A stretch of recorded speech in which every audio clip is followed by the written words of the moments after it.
અત્યંત ગૌણ વર્ણના અને તેજસ્વી મહાગૌરી એ નવદુર્ગાનું 8મું સ્વરૂપ છે. નવરાત્રિના 8મા દિવસે દેવી મહાગૌરીના સ્વરૂપની આરાધના કરવાનો જ મહિમા છે.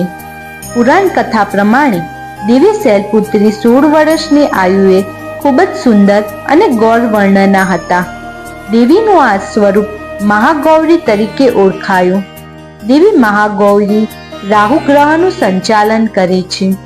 માતા મહાગૌરીનો રંગ અત્યંત સફેદ છે, જે ચંદ્ર જેવું તેજસ્વી દર્શાવે છે. તેઓ સફેદ વસ્ત્ર ધારણ કરે છે અને સફેદ વૃષભ પર સવાર રહે છે. તેમના 4 હાથ છે.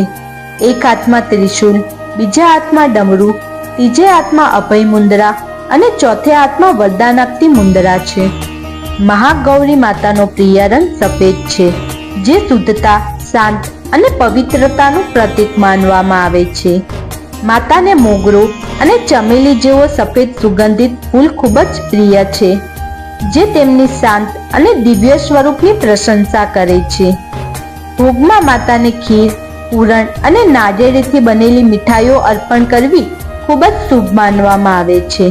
ખાસ કરીને દૂધથી બનેલો ભોગ માતાને વધુ પ્રિય છે. ચાલો હવે જાણીએ માતા મહાગૌરીની કથા. નવરાત્રિના 8મા દિવસે પૂજાતી માતા મહાગૌરી માતા પાર્વતીનું અત્યંત પવિત્ર અને શાંત સ્વરૂપ છે.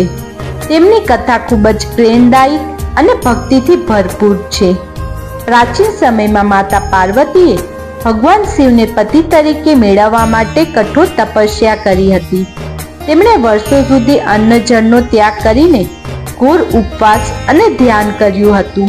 તેઓ જંગલમાં રહેતા, ધૂળ, માટી અને કઠિન પરિસ્થિતિઓમાં જીવન પસાર કરી રહ્યા હતા. આ કઠિન તપસ્યાને કારણે તેમનું શરીર કાળું અને નિર્બળ બની ગયું હતું. માતા પાર્વતીની અડંગ ભક્તિ અને તપસ્યાથી પ્રસન્ન થઈને ભગવાન શિવે તેમના સમક્ષ પ્રગટ થયા. તેમણે માતાની આ અવિરત સાધના જોઈને ખૂબ જ પ્રશંસા અનુભવી. ત્યારબાદ ભગવાન શિવે ગંગાજળથી માતા પાર્વતીને સ્નાન કરાવ્યું. જેમ જ ગંગાજળનો સ્પર્શ થયો તેમ માતાનું શરીર તેજસ્વી, ગૌરવર્ણ અને અતિ સુંદર બની ગયું. તેઓ ચંદ્રની જેમ ઉજ્જવળ દેખાવા લાગ્યા. આ નવી દિવ્ય કાંતિને કારણે તેઓ મહાગૌરી તરીકે પ્રસિદ્ધ થયા, અર્થાત સંપૂર્ણ રીતે શુદ્ધ અને પવિત્ર સ્વરૂપ. આ કથા આપણને શીખવે છે કે સાચી ભક્તિ, શ્રદ્ધા અને અડંગ નિષ્ઠા દ્વારા કોઈ પણ ઈચ્છા પૂર્ણ કરી શકાય છે. ચાલો હવે જાણીએ મહાગૌરી માતાની પૂજા વિધિ. સવારે વહેલા ઉઠીને સ્નાન કરી સ્વચ્છ વસ્ત્રો પહેરવા, ખાસ કરીને સફેદ રંગના વસ્ત્રો ધારણ કરવું. પછી પૂજા સ્થળને સ્વચ્છ કરીને ત્યાં મહાગૌરી માતાની પ્રતિમા અથવા ચિત્રને સ્થાપિત કરો. માતાને ગંગાજળથી અભિષેક કરાવો અને તેમને સફેદ ફૂલ જેમ કે મોગરો અથવા ચમેલી અર્પણ કરો. પછી કુમકુમ, અક્ષત અને ચંદનથી માતાનો તિલક કરો. ધૂપ અને દીવો પ્રગટાવીને માતાની આરતી કરો. ત્યારબાદ ખીર, દૂધથી બનેલી મીઠાઈઓ અથવા નારિયેળનો ભોગ અર્પણ કરો. પૂજા દરમિયાન ઓમ દેવી મહાગૌરાય નમઃ મંત્રનો જાપ કરો અને માતાની કથા સાંભળો અથવા વાંચો. આ દિવસે કન્યા પૂજન કરવું ખૂબ જ શુભ માનવામાં આવે છે. નાની કન્યાઓને ભોજન કરાવીને તેમને દક્ષિણા અને ભેટ આપવાથી માતા ખૂબ જ પ્રસન્ન થાય છે. શ્રદ્ધા અને વિશ્વાસ સાથે કરવામાં આવેલી આ પૂજા ભક્તોના તમામ દુઃખો દૂર કરે છે અને ઈચ્છનીય ફળ આપે છે. મહાગૌરી માતા ભક્તોને અતિ શુભ અને કલ્યાણકારી આશીર્વાદ આપે છે. તેમની કૃપાથી જીવન શાંતિ, સુખ અને સમૃદ્ધિનો પ્રવેશ થાય છે. માતા મહાગૌરી ખાસ કરીને ભક્તોના પાપોના નાશ કરે છે અને મન, વાણી અને કર્મને શુદ્ધ બનાવે છે. તેમની આરાધના કરવાથી માનસિક શાંતિ મળે છે અને જીવનમાં સકારાત્મક ઉર્જાનો વિકાસ થાય છે. માતા ભક્તોને સારા જીવનસાથી, સુખી દાંપત્ય જીવન અને પારિવારિક સુખના આશીર્વાદ આપે છે.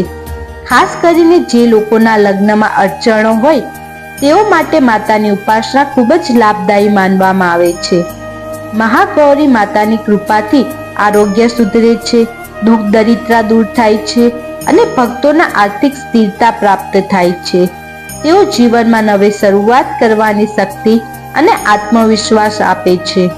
માતા મહાગૌરી ભક્તોને ક્ષમા, કરુણા અને ધૈર્ય જેવા સારા ગુણો આપે છે, જેનાથી જીવનમાં સંતુલન અને શાંત રહે છે.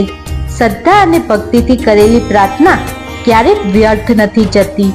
માતા મહાગૌરી હંમેશા પોતાના ભક્તોની રક્ષા કરે છે અને તેમને સહમાર્ગ પર દોરી જાય છે. મહાગૌરી માતા તમામ રાશિના લોકો માટે શુભ છે, પરંતુ કેટલીક રાશિઓ માટે તેમની કૃપા ખાસ લાભદાયી માનવામાં આવે છે. વૃષભ રાશિ માટે મહાગૌરી માતા ખૂબ જ શુભ માનવામાં આવે છે. આ રાશિના લોકો માટે માતાની પૂજા જીવનમાં સ્થિરતા, સુખ અને આર્થિક પ્રગતિ લાવે છે. કન્યા રાશિ માટે પણ મહાગૌરી માતાની આરાધના ખૂબ જ ફળદાયી છે. તેઓને માનસિક શાંતિ, સ્વચ્છ વિચાર અને સફળતા મળે છે. તુલા રાશિ માટે માતાની કૃપાથી સંબંધોમાં મીઠાશ આવે છે અને દાંપત્ય જીવનમાં સુખમય બને છે. સાથે સાથે જે લોકો જીવનમાં લગ્ન શાંતિ અને મનની અશાંતિ જેવી સમસ્યા હોય તેઓ માટે મહાગૌરી માતાની ઉપાસના ખૂબ જ શુભ માનવામાં આવે છે. રાશિ કોઈ પણ હોય, આ રીતે મહાગૌરી માતાના વિવિધ સ્વરૂપ, કથા, પૂજા વિધિ અને આશીર્વાદ વિશે જાણીને આપણે તેમના પ્રત્યે વધુ શ્રદ્ધા અને ભક્તિ વિકસાવી શકીએ છીએ. જો તમને આ માહિતી ઉપયોગી લાગી હોય તો વિડીયોને લાઈક કરો, શેર કરો અને ચેનલને સબસ્ક્રાઇબ કરવાનું ભૂલશો નહીં.